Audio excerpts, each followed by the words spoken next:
Greetings mga kababayan, harinawa sa mga oras nito, sa mga kayo naroroon, kayo ay nasa mabuting kalagayan.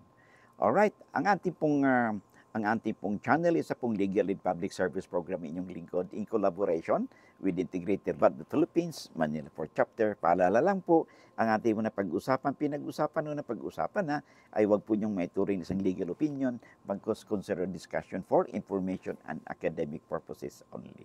Alright, so bago tayo magpatuloy, no? Ayon po kasi sa datos po ng YouTube, no? More than 60% po sa mga viewers po natin ay hindi pa po subscribers. So kung hindi pa kayo napag-subscribe at you find our channel interesting at saka informative at may natutunan naman kayo o may napupulot kayo, ay pwede po pang humingi ng pabor sa inyo na pakiclick po yung subscribe, share, and like buttons po natin, and of course yung notification bell upang sa ganon ay kung maipa-share po natin sa ating kaibigan, kapitbahay, kamag-anak, kakilala, ang ating pinag-usapan upang sila rin po ay merong mapupulot. At sabi nga natin, di ba, lamang na ang may alam sa batas at matulungan din po ninyo ang inyong lingkod na ma-reach out din po natin ang ating minimithi na magkaroon po tayo ng 1 million subscribers, hopefully, before the end of this year. Okay, at magagawa lang po natin yan, makakamit na po natin yan kung kayo po ay may suporta po ako sa inyo. Okay? Maraming salamat. Okay? O bago tayo magpatuloy, pwede po bang maisingit po, mai-plug ko po ang ating libro na makakatulong po sa inyo ito. This is not entirely for lawyers. Kahit hindi kayo lawyer, lalo na itong legal handbook, a daily companion for all. Kahit hindi kayo lawyer, you can use this book as your handy reference material sa inyong bahay, sa inyong workplaces. Itong librong ito is an abstract of the laws na may kinalaman po sa buhay po natin from the time na yung pang-araw-araw na buhay ba natin, okay?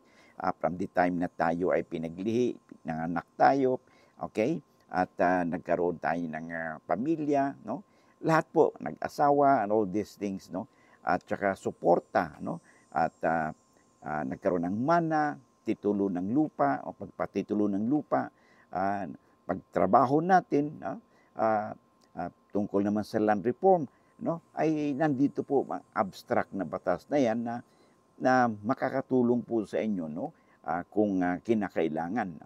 May curious kayo, halimbawa, ano ba itong batas nito, ay nandyan po. At malaking tulong po yan kung meron po kayong kopyan sa inyong bahay, okay, o sa inyong workplace po ninyo. Of course, highly recommend din po yung itong Handbook on the Bill of Rights. Dito po ay karapatan po natin sa ilalim ng saligang batas, especially kung ang ating pamahalaan o estado ay nag-exercise po ng kanilang tinatawag nating inherent powers, kasama na dito yung police power, the power of eminent domain, at saka yung the power of taxation. Pag nag-exercise po kasi ang pamahalaan ng kanilang inherent powers, one way or the other po matatamaan po yung ating, it could be our rights, it could be our liberty or property. Kaya yung Bill of Rights po natin, nandyan po yan upang sa ganun magamit po nating pangsangga sa anumang pag-exercise ng kapangyarihan ng Estado, lalo na kung ito ay hindi naman sang-ayon sa ating saligang batas. Kaya nandito po yung usapin tungkol sa arrest, warrantless arrest, kailan ba tayo dapat maaresto ng walang warrant, may warrant ba dapat, ganun din po ang pag-search and seizure po ng ating properties, At ngayon, meron din po tinatawag nating cybercrime na kung saan ang ating po mga laptop po natin, mga computers po natin o electronic gadgets, mga mobile phone po natin, pag ito ay nagamit po ng krimen. So it could be already classified under a cybercrime, then this could be subjected, yung ating mga gadgets could be subjected to forensic examination, na kung saan siyempre kailangan din po, mayroon din pong usapin tungkol sa cyber warrant. Okay? Maraming salamat. Alright.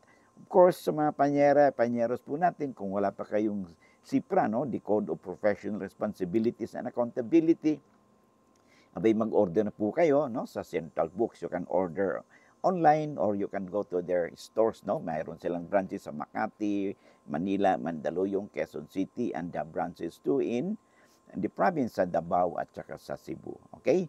Maraming salamat. Of course, sa mga HR practitioner po natin, no? Meron po tayong labor laws annotated, handy materials po ito, no? Sa inyong pang-araw-araw na gawain po ninyo sa inyong HR activities. Okay, maraming salamat. And of course, lastly but not the least, yung ating corporate law annotated, no? Sa mga panyeros o panyeras po natin sa corporate practice, you can have this book, no, as your handy materials also. Okay? Maraming salamat. All right. So proceed na po tayo sa ating next episode. Okay? So ang sulat po natin na ating tatalakayin ay sunulat po sa atin ni Filomena. Huwag na po natin bagitin ang kanyang full name to respect her privacy. Sabi niya dito, Attorney, ang aming pong lupa na minana sa aming manggulang, yung parte daw ng kapatid niya ay na walang titulo, pinagbili niya sa iba sa halagang 50,000 yung lote. And then, gusto ko na reimburse, i-buy back, no? At babayaran ko po sana ng 250,000 yung nakabili, yung bahay, dahil sa kanila naman yung lupa na kung saan itinayo yung bahay. Ang problema naman, yung pinagbentahan ay ibinenta naman sa iba yung nasabing lupa.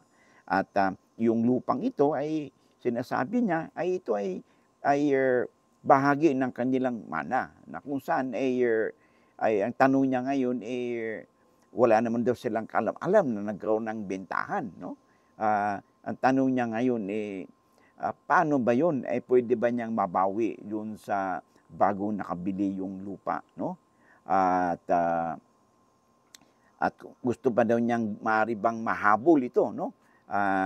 Nila kasi una ay naisama daw yung party ng mga shares nila, no? At wala naman daw pahintulot ng kanyang kapatid do sa ginawang bentahan.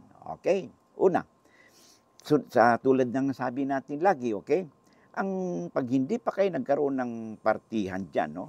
Kahit assuming na nagkaroon kayo ng settlement of estate, nagkaroon na kayo ng extrajudicial settlement of estate, pero wala pa naman kayong partihan, that means yung buong lupa na yan is owned in common. So, lahat doon, no, bagamat bawat isa sa inyo magkapatid ay maituturing na isang na co-owner, co-heir kayo, ay wala pong karapatan ito na ibenta po ang buo, no? O mayroon siyang right, ibenta niya yung rights niya, share niya doon sa kanyang party.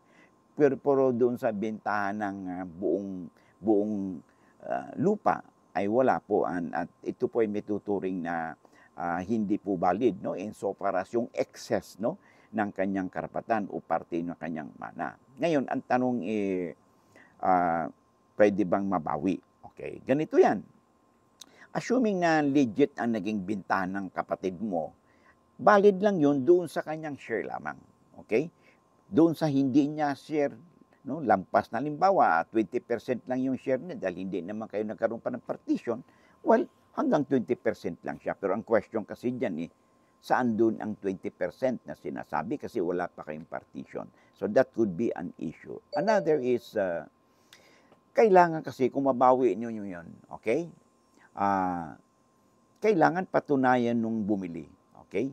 Na siya ay matuturing na purchaser for value and in good faith. So, ibig sabihin yan ay kung hindi siya matuturing na purchaser for value in good faith, okay?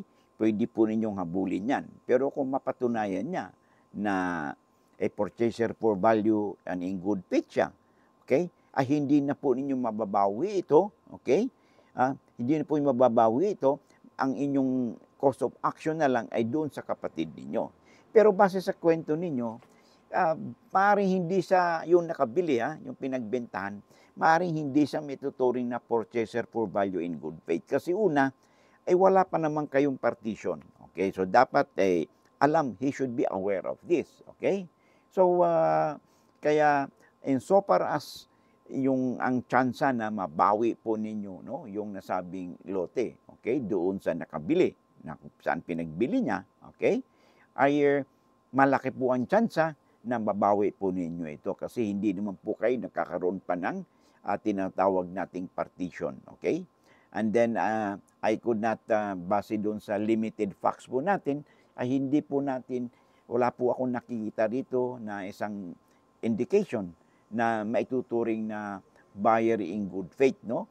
Ang nasabing property ay isang buyer kasi po ito po ay sale of an undivided share, no? Kaya dapat maging cautious siya na yung kanya nang binili, hindi pa nagkaroon partition, so dapat may aware siya na may consequence po diyan, no? So, yes, pwede po ninyo sa palagay ko po, no? Ay pwede ninyo po itong mahabol pa kasi una ay wala naman kayong partition agreement. Pangalawa, hindi ninyo alam na nagkaroon na ng bentahan. Okay? So, at besides, no, lalo na kung ito ay isang rural land, okay, ay meron po kayong preemptive rights, no, na kung saan sa inyo muna, kung ibenta man ito ng inyong co-heirs, abay, sa inyo muna dapat ito i-allok kasi meron kayong tinatawag na preemptive rights, no? Pag mga co-owners, and so far as yung mga property na maituturing na nasa rural land, okay? So, considering na ito ay, kung ito ay rural land, with more reason na mas lalo pong mapapalakas po ang inyong basihan upang sa ganon ito ay inyong babawi, no? At kasi hindi siya maituturing yung bumili, ay hindi maituturing na purchaser for value and in good faith. Okay? So, hanggang dito na muna tayo and I hope nasagot po natin, no, ang katanungan sa atin ni Philomena. Maraming salamat and I hope to see you again in the next video po natin. Bye-bye.